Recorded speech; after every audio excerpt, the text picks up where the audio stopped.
अस्सलाम वालेकुम वीवर की हाल ने तभी से ठीक सब खरी। तो मैं हूँ आपका दोस्त साहिद अली और आप देख रहे हैं मेरा यूट्यूब चैनल ए टाइम व्लॉग। तो अज का व्लॉग दोस्तों आप आदे खेतर तो शुरू करने तो दोनों अपना खेत दिखाने सारा कणक शनक का काम शुरू है। तो ईद का अज दूसरा दिन है तो मैं क्या भाई उन्हें एक व्लॉग दिखा दिए।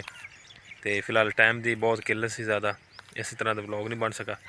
तुम दिखाने फिर कणक शनक तुम दिखाने तो आओ काश्तकारी भी करते पे आ जाओ फिर अगे।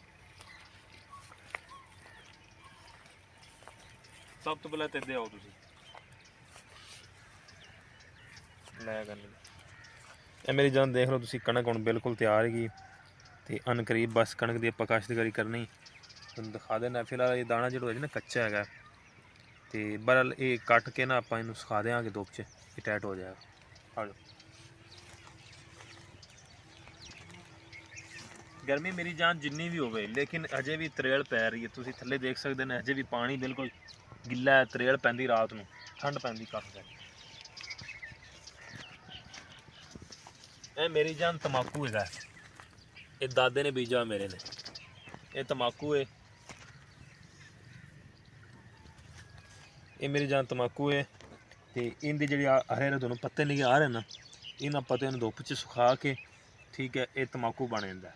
जो कि मेरा दादा शकीन है वो तम्बाकू छिकता है, उन्हें आधा बीज ले जा सकती।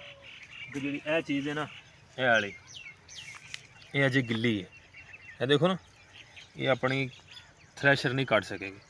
ठीक है जब तक ये सुकेगी उस तो बाद मेरी जाने रेडी हो जाएगी ताकि जरा दाना भी ये भी बिल्कुल कड़क हो जाए।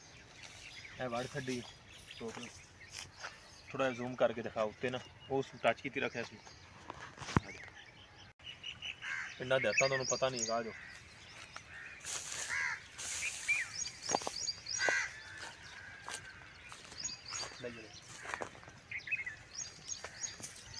कणक जी पानी के वजह तो डिग पई है। ठीक है क्योंकि पानी लगा हुआ ताज़ा ताज़ा तो उस वजह तो कणक डिगी, हवा चली नेर आए ने तो उस वजह से कणक डिगी। तो हुण जी कणक रैपर नाल नहीं वढ़ी सकती।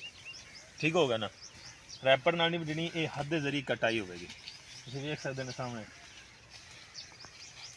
चला है अगे तेरू फेमस करूँ मैं, तू होता नहीं है मैं तो फेमस होता यार ऐसी बाबा राम चले हाँ ये मेरी जान कणक बड़ी रही है तुम देख सकते हैं। तो ये तकरीबन सारी अपनी आदि जाती कणक है, परेशानी की गल को मार देने बंदे नहीं यार वो तो अल्लाह माफ करे। अच्छा तो आए तुम अगे भी दिखाना है। ये तकरीबन वड्डी जा रहे हैं असी, ये अजे नाड़ा जो ना गिला है ये थ्रैशर नहीं काट सकती।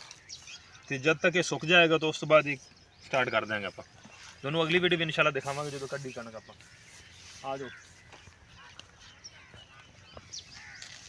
आ जाओ आ जाओ। ये थ्रैशर नहीं काट सकती तो जब तक ये सुक जाएगा तो उस तो बाद ही स्टार्ट कर देंगे आप। कल कणक की काश्तकारी हो रही है क्योंकि हर बंदा मसरूफ है।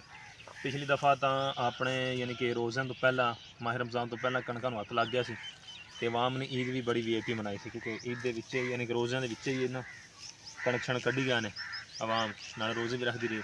बहरहाल इस बारी लेट हो गए, अलहमदुलिल्लाह रोज़े पहले आ गए तो कणक बाद च रह गई सी। अज ईद का दूसरा दिन ने, पहले दिन मैं वीडियो नहीं बनाई ना ही टाइम मिला तो यह दूसरा दिन है।